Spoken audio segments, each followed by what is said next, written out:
Hi friends, அனைவருக்கும் வணக்கம். நான் பிரகாஷ் பேசுகிறேன். இந்த வீடியோவில் நான் என்ன சொல்ல போகிறேன்னா, ஆழ் மனசை பயன்படுத்துறது எப்படி அப்படின்னு சுவாமி சிவானந்தர் அவர்கள் சொல்லியிருக்கிறாரு அப்படின்றத பற்றி தான் நான் சொல்ல போகிறேன்.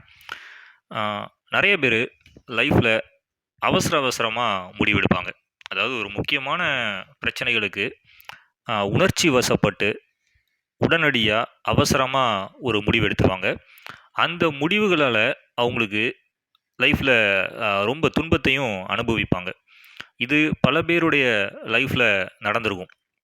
அதாவது நிதானமே இல்லாமல் எடுக்கக்கூடிய முடிவுகள், அது என்ன பிரச்சனையாக இருந்தாலும் சரிதான்.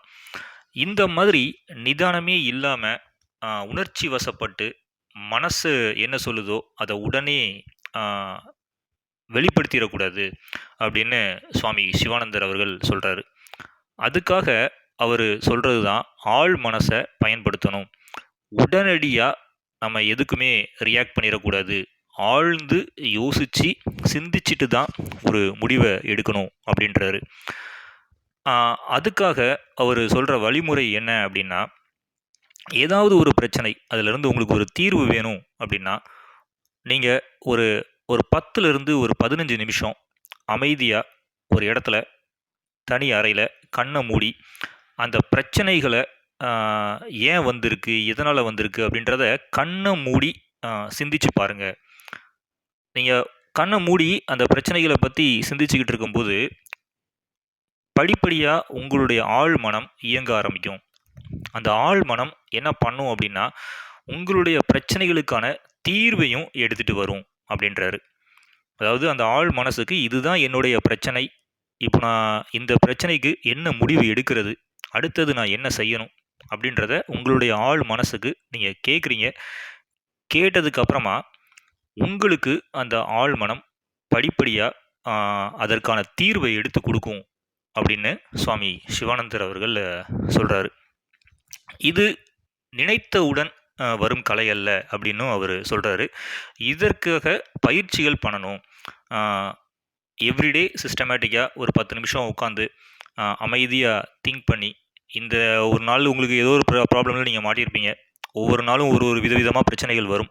அந்த பிரச்சனைகள்லாம் எப்படி சால்வ் பண்ணுறது அப்படின்றத அந்த வெளிப்புற மனம், அந்த கான்ஷியஸ் மைண்டை கேட்காம உள்புற மனம், ஆழ் மனம், சப்கான்ஷியஸ் மைண்டோட கேட்கணும். சப்கான்ஷியஸ் மைண்டு எடுத்து தர்ற அந்த தீர்வு உங்களுடைய பிரச்சனையை சால்வ் பண்ணுறதுக்கான சிறந்த ஒரு தீர்வாக இருக்கும் அப்படின்னு சுவாமி சிவானந்தர் அவர்கள் சொல்கிறாரு. அதனால் எடுத்த உடனே வெற்றி கிடச்சிரும், நம்ம சப்கான்ஷியஸ் மைண்டை உடனே நம்ம வசப்படுத்திடலாம், ஈஸியாக நமக்கு அது சொல்யூஷன் கொடுத்துரும் அப்படின்றது கிடையாது. இது தொடர்ந்து எவ்ரிடே அந்த பயிற்சி ஒரு 10 இல்லை ஒரு 15 நிமிஷமோ உட்காந்து அந்த ஆழ் மனசை வசப்படுத்துறதுக்குரிய அந்த ஒரு 10 to 15 நிமிஷம் அந்த அமைதியான ஒரு தியானம் மூலமாக நீங்கள் சிந்திச்சு அதோடு நீங்கள் கம்யூனிகேட் பண்ணால் மட்டும்தான் அந்த ஒரு பழக்கத்துக்கு வரும் அப்படின்னும் சுவாமி சிவானந்தர் அவர்கள் சொல்கிறாரு.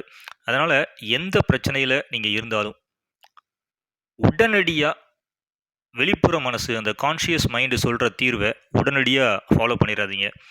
ஆழ்ந்து நிதானமாக எடுக்கக்கூடிய முடிவு தான் என்றைக்குமே உங்களுக்கு உங்களுடைய லைஃப்பில் உங்களை மகிழ்ச்சிகரமான ஒரு பாதையை நோக்கி எடுத்து செல்லும் அப்படின்னு சுவாமி சிவானந்தர் அவர்கள் சொல்கிறாரு. என்னுடைய அடுத்த வீடியோவில் நான் வேறு ஒரு நல்ல பதிவோட உங்களை வந்து சந்திக்கிறேன். அது வரைக்கும் உங்களிடமிருந்து விடைபெறுவது பிரகாஷ். நன்றி, வணக்கம்.